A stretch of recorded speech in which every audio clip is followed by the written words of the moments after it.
am 65 years old. People say this is the age when life slows down, when you retire, rest, and enjoy the simple things. But me, I made a mistake that most would expect from a foolish young man. I cheated, and the worst part, I actually thought I deserved it. I felt young again, wanted, alive. But what I didn't realize was that the price of chasing a moment of excitement at 65 was spending the rest of my life living in regret. Welcome to Reddit Stories, where we share real stories, hard lessons, and the kind of pain that only time can begin to heal. My name is Gregory. I'm 65 years old. At this age, people expect you to slow down, retire, garden a little, spoil your grandkids, maybe sit on a porch swing and watch the birds chirp while sipping lukewarm coffee. The truth is, I was doing just that, living what most would call a peaceful life. And I had a good life, a house in a quiet neighborhood, a red pickup truck from the early 90s that still ran like a charm, and a backyard with tomatoes, lavender, and a couple of stubborn squirrels that always stole the birdseed. I had Linda, my wife of 43 years. Linda wasn't just my partner. She was my person, the one who stood beside me when I had holes in my shoes and barely enough gas in the tank, the one who worked double shifts while I was getting my degree, the one who raised our children with grace and patience while I was too busy chasing down dreams and paychecks. She never once complained. Not when we had to eat beans out of can in our first year of marriage. Not when we lost our first business. Not even when I forgot our anniversary. Twice. She just stayed, loved, supported. So you tell me, why would a man like me betray a woman like that? Why would a 65-year-old man with a belly that hung just slightly over his belt and a history written in every wrinkle on his face suddenly decide to cheat? I ask myself that question every single morning, over a cup of coffee that no longer tastes the same. It started when I joined a gym. Doctor's orders said my cholesterol was climbing, and my knees wouldn't forgive me if I didn't get up and move around more. So there I was, Gregory, 65, grunting through 5-pound dumbbells in a room full of 20 and 30-somethings bouncing around like caffeine-fueled rabbits. That's where I met her. Emily. She was a trainer at the gym. Younger, much younger. But she had this smile that made you feel like the only person in the room. She listened, laughed at my old man jokes, and called me Mr. Greg in this soft, teasing voice that somehow made me stand taller. At first, it was harmless. We chatted after workouts. I told her about my grandkids. She told me about her cat. We grabbed coffee a few times. I thought, what's the harm? I'm not doing anything wrong.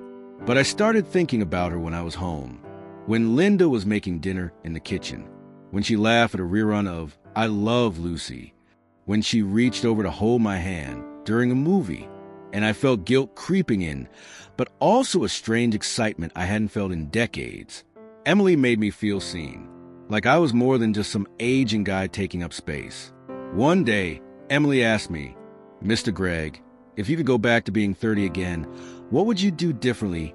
I laughed and said, I'd probably travel more, take more risks, not settle down so fast.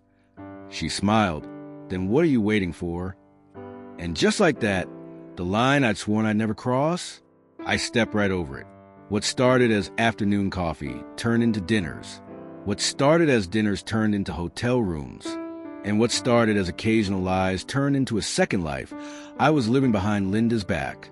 Emily said she liked how mature I was, that I got her in a way no one else did. She made me feel desirable again, like I wasn't just aging, but aging well.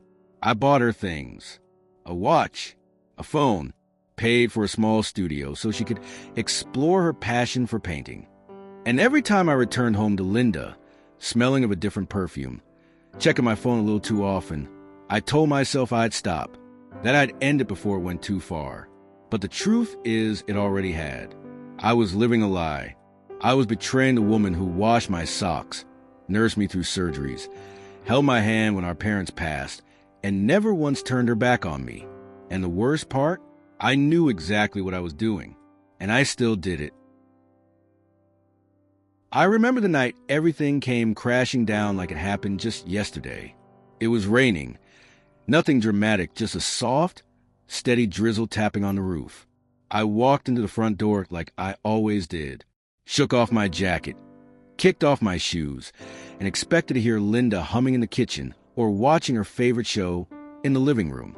Instead, she was sitting at the dining table, 2 wine glasses, dinner set for 2, her signature roast beef still steaming on the plate.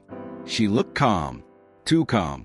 "Sit down, Greg," she said, her voice soft, almost gentle. That's what scared me most. I sat. My heart thudded, like it knew something I didn't want to admit. Then she looked me straight in the eye and asked a question that pierced me to my core. "You think I don't know, don't you?" My hands went cold. She didn't raise her voice. She didn't throw anything. She just kept looking at me, steady, quiet, and heartbreakingly clear. "You think I haven't smelled the perfume on your shirts? You think I haven't noticed the sudden gym sessions at night? The way you hide your phone, the way you can't look me in the eye anymore?" I couldn't speak. The man who once gave speeches in front of hundreds had nothing to say. Linda gave a small, bitter laugh. Just one short breath of disbelief. "I knew, Greg. I knew for weeks. I just wanted to see if you'd ever tell me the truth." I tried. I really did. "Linda, I'm sorry. I don't know what to say." She shook her head slowly. Don't say sorry. I'm not asking for that. I just want to know why." And I couldn't give her an answer. Not a real one. Not one that didn't sound like pathetic justification for a man chasing a second youth that didn't belong to him. I was stupid. I finally said. I was blinded. I thought I needed to feel something different. I thought I'd earned it.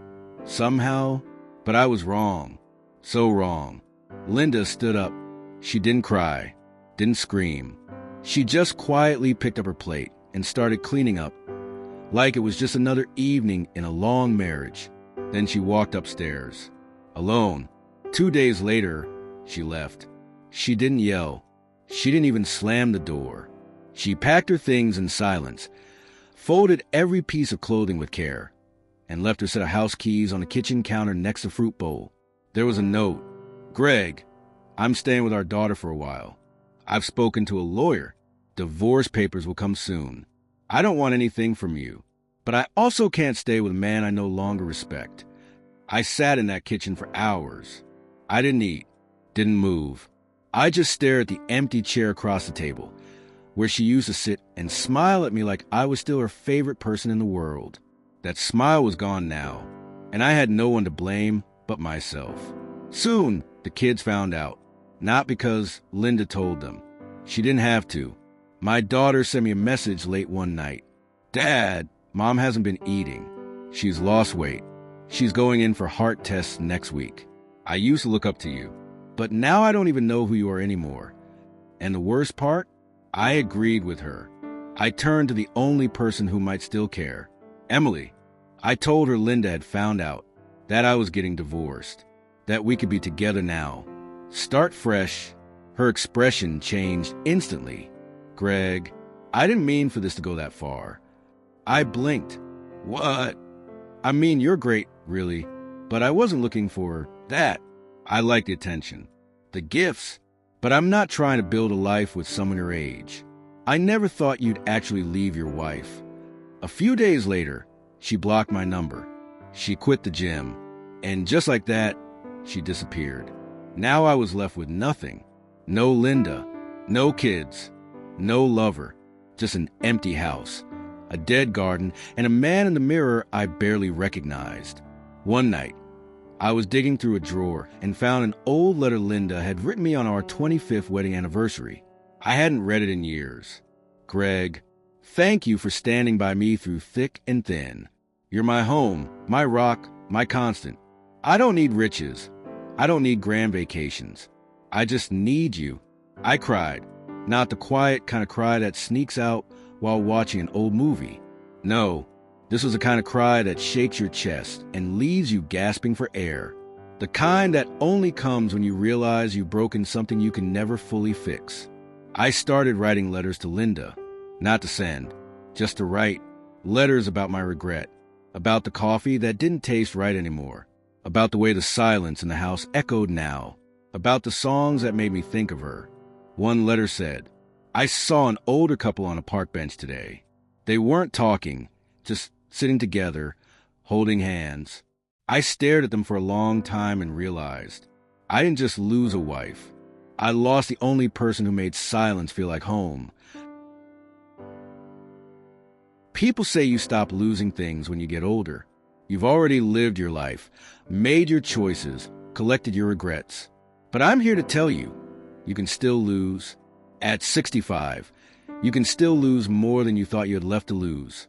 And worse than losing your wife, worse than losing your kids, is losing the man you used to see in the mirror and actually respect. Linda had moved out. My kids weren't speaking to me. Emily had vanished. And me? I was just floating through my days like a ghost. The house creaked more than I remembered. The coffee never tasted quite right. I stopped playing music in the mornings. The silence felt more honest. I started going to church more often, not because I suddenly became religious, but because it was quiet there, and I needed somewhere to sit with my guilt, somewhere the air felt still enough for me to hear myself think. Sometimes I'd stare up at the wooden cross on the wall and wonder if anyone up there was still listening, if anyone cared what a 65-year-old man had done with his life, with his marriage. I kept writing letters to Linda, every day, some short, some pages long. Linda, I don't expect you to forgive me.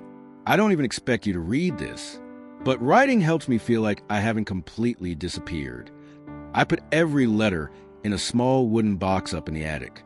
I didn't know if they'd ever be seen. I didn't care. They were my truth. Then one day, 2 months after she left, I got a phone call. It was James, my son. His voice was clipped, tired. Dad, Mom's going in for eye surgery. Nothing big, but she didn't want to bother you. I froze in place. If you want to do something that matters, be at the hospital tomorrow morning. He hung up. I sat there at the kitchen table all night. Didn't sleep, didn't move. Just held on to that tiny sliver of a second chance, like it was a last light in a pitch-black room. I showed up at the hospital early. Linda was already checked in, sitting in a hospital gown, her silver hair tied back. She looked tired, smaller somehow. She looked up when I walked in. We stared at each other in silence for a beat too long. Then I said the only thing that mattered, I'm sorry. Linda didn't say anything right away. Then finally she spoke. You know what hurt the most, Greg? It wasn't that you were with someone else. It was that you thought I wasn't worth staying for. That cut deeper than any silence ever could. The surgery went fine. I waited in the hall the whole time, clutching a warm cup of coffee I didn't drink. When she was wheeled out, I stood up quickly, but hesitated before reaching for her hand. She looked at me and said, softly, you can take me home, if you'd like. We drove in silence, but it wasn't a hostile silence. It was tired, tender, like two people walking through the wreckage of something they once built together, not sure if anything could be saved. When we got to her place, she turned to me and said, Greg, I don't know what the future holds, but if you really want to earn back trust, don't tell me you'll change. Just start changing. I nodded, voice caught in my throat. I'm not doing this to win you back. I'm doing it because it's the right thing to do, whether or not you're beside me. She didn't smile, but she didn't close the door in my face either. And in that moment, that was enough. I did change, slowly, quietly, not for show, not to prove a point. I volunteered at the local nursing home, helped clean out their garden, sat with residents who had no family left. I started a small blog for older men going through loneliness, regret, and grief. I told my story honestly.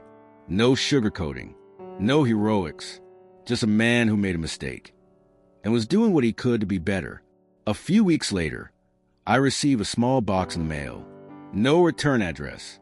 Inside were the letters I'd written Linda, every single one, with a note in her handwriting. I've read them all, every word. You're not the man I married anymore, but maybe you're becoming someone I can learn to walk beside again. I didn't know what that meant exactly. Not forgiveness. Not yet, but maybe a bridge, maybe a path forward. I took a walk that evening to the park near her house. Saw a bench where we used to sit together in our 40s, laughing about our youngest learning to ride a bike. I sat alone that time, but for the first time in a long while, I didn't feel completely alone. That morning, I woke up before the sun. It wasn't nerves exactly. It was something quieter, like hope, but not quite, a cautious version of it. I made my coffee, black, no sugar, same as always, pulled on the old canvas jacket Linda gave me on my 60th birthday. It was frayed at the cuffs now, a little too big since I'd lost some weight, but I still wore it like armor. Then I stepped out onto the porch and waited. And there she was, Linda, wrapped in a deep violet scarf, her silver hair pulled back, her steps careful but steady. She wasn't smiling. I wasn't either. But we didn't need to. We just nodded and walked. We circled the park like we used to, quietly. The trees were just starting to leaf out. Spring in the air, fresh and cool, smelled like something being born again. Linda talked about the library, about the new librarian, who didn't alphabetize the mystery section properly, about our granddaughter's school play, about the way her tea kettle squeaked now. I listened, carefully. I realized how long it had been since I truly listened to Linda speak about small things, the kind of things that only matter when you love someone. When we reached the bench near the lake, she stopped and looked up at the trees. "Do you remember the first time we walked here?" I smiled. "You were wearing heels and cursing every pebble on the trail." She laughed, really laughed, for the first time in a long while. "And you bought me a vanilla cone afterward to make up for it. Worked, didn't it?" She nodded. That laugh? It did something to me, brought something old and aching back to life. From that day on, we met every morning, not as husband and wife, not as people trying to erase the past, but as two souls who had once walked the same path and were now cautiously stepping onto it again, side by side. We didn't rush. We didn't define anything. One morning, she handed me a small box tied with string. Inside were the letters I'd written. "I read them all," she said. "Every word." I looked down, speechless. "Greg, you have changed. I can see it. I don't know what this is between us now, but I know one thing. I don't want to spend what time I have left being angry." I didn't say anything. I just reached for her hand. She let me hold it. That was enough. Months passed. One afternoon, Linda invited me over for tea. It was the first time I'd been inside her new apartment, smaller than the house we shared. Simpler, quiet. She poured tea into 2 old sunflower pattern mugs, the ones we used to use every Sunday morning back when the kids were still home. We sat, talked, listened. Then I asked gently, "Do you get lonely?" She didn't hesitate. "Yes, but I'm not hurting anymore." That answer both relieved and crushed me. "I don't want to be a burden," I said. "You're not," she replied, "but you do need to keep showing up. That's all." A few weeks later, our daughter invited me to our grandson's 5th birthday party. I hadn't seen the kids in months. I expected tension, awkwardness, maybe even cold shoulders. But when I arrived, I was greeted with cautious kindness. Linda was there. She gave me a quiet smile from across the room. We didn't sit next to each other, but we were in the same room, and that mattered. After the party, I sat in my car for a long time and cried, not because I was sad, but because I realized something. I hadn't been written off. Not completely. There was still time, maybe not to make things whole again, but to build something new, something honest. That night, I wrote on my blog, "Sometimes what you broke can't be fixed, but if you're lucky and you're humble and you keep showing up, you might be invited to sit beside the pieces and start building something new, not as a replacement, but as a redemption." Summer rolled in gently that year. The kind of summer that doesn't come with loud fireworks or beach trips, but with quiet afternoons, humming fans, and the smell of tomatoes ripening on the vine. Linda and I kept walking every morning. No promises, no grand decorations, just steady steps, conversation, and silence, comfortable, shared silence. We had stopped trying to name what we were.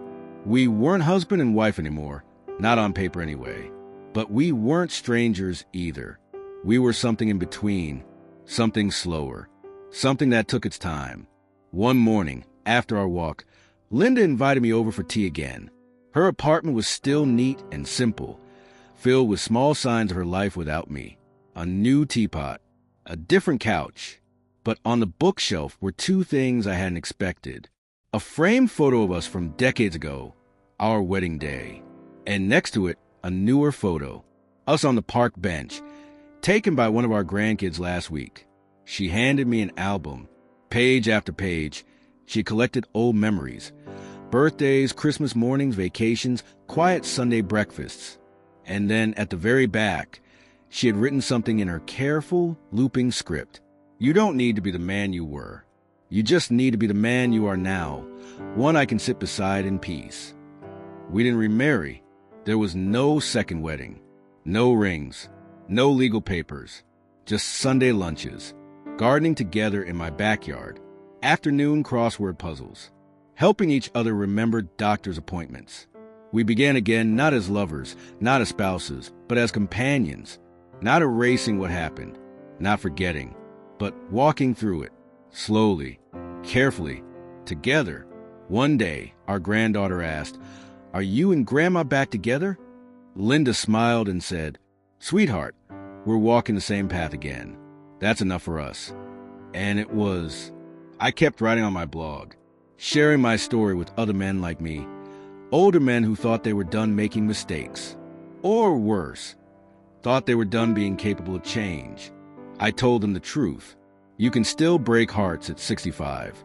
You can still fall short, but you can also grow. You can learn. You can choose kindness, even late in the game. On my 66th birthday, Linda gave me a card, handwritten like always. I'm not sure what love is supposed to look like at our age, but I know this. It looks a lot like showing up with a good cup of tea and a listening heart. Thank you for learning how to love me better. Now, I don't know how much time Linda and I have left, but I know that every morning we still walk hand in hand. Not because we're trying to go back, but because we've decided to keep going forward, together, just like this.